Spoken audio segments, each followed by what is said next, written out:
పిల్లల బంగారు భవిత కోసం తల్లిదండ్రులు లక్షలు వెచ్చిస్తున్నారు. అయితే పిల్లల్ని స్కూల్కి తీసుకెళ్తున్న బస్సులు భద్రమేనా? రవాణా శాఖ అధికారులు చెబుతున్నదేంటి? ఈ ప్రశ్నకు స్కూల్ యాజమాన్యాలు ఇచ్చే సమాధానం ఏంటి? ప్రైవేట్ పాఠశాలల్లో చదివే విద్యార్థుల్లో చాలా మంది స్కూల్ బస్సుల్లో వెళ్ళొస్తున్నారు.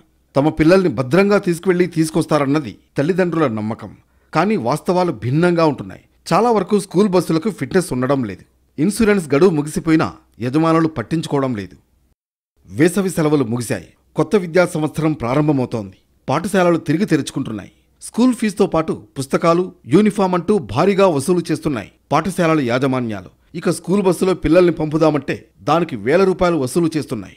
మరి స్కూల్ బస్సు భద్రమేనా అంటే మీకు అలాంటి సందేహాలు అక్కర్లేదంటాయి యాజమాన్యాలు.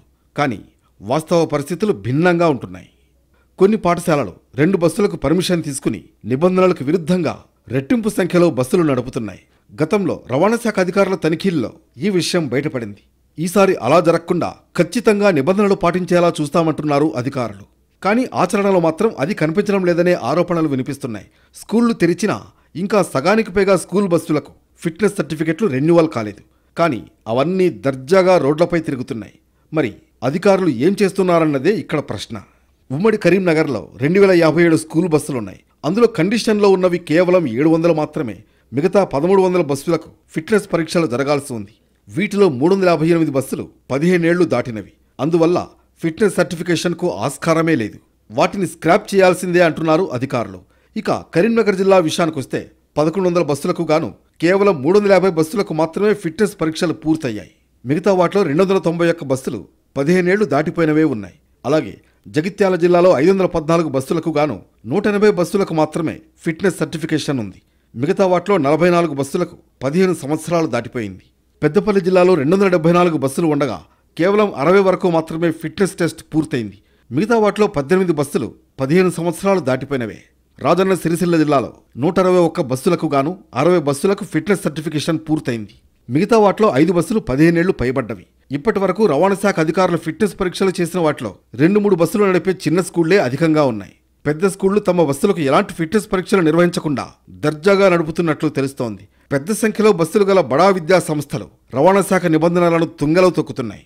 కొన్ని స్కూళ్లు ఏకంగా ఒక బస్సు నెంబర్తో 2-3 బస్సులు నడుపుతున్నాయనే టాక్ నడుస్తోంది. గత నెల మే 16 నుంచి ఈ యొక్క విద్యా సంస్థల సామర్థ్య పరీక్షలు నిర్వహించడం జరుగుతూ ఉంది.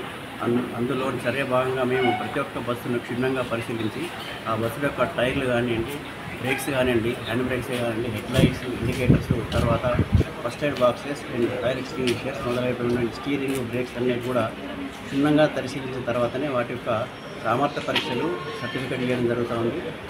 ఇంతవరకు మన జిల్లా వ్యాప్తంగా 610 వరకు స్కూల్ బస్సులు ఉన్నాయి. వాటిలో ఇప్పటివరకు 390 వరకు కూడా సామర్థ్య పరీక్షలు చేయించుకొని వెళ్ళినారు.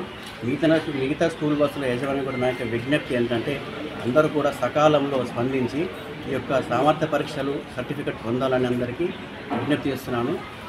ఏది ఏమైనా ఈ స్కూల్ ఓపెనింగ్ అయ్యేంత వరకు కూడా ఈ యొక్క సామర్థ్య పరీక్షలు చేయించుకొని ఎడల వారికి కేసులు రాసి జప్తు చేయడం జరుగుతుందని ఇది మూలంగా నేను తెలియజేస్తున్నాను.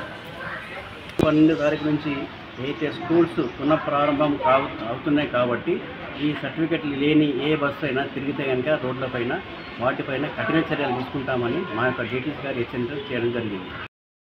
సుప్రీంకోర్టు మార్గదర్శకాల ప్రకారం స్కూల్ బస్సుల యజమానులు 32 రకాల నిబంధనలు పాటించాలి. చిన్నారులను భద్రంగా గమ్యానికి తీసుకువెళ్లడానికి కావలసిన అన్ని వసతులు బస్సులో ఉండాలి.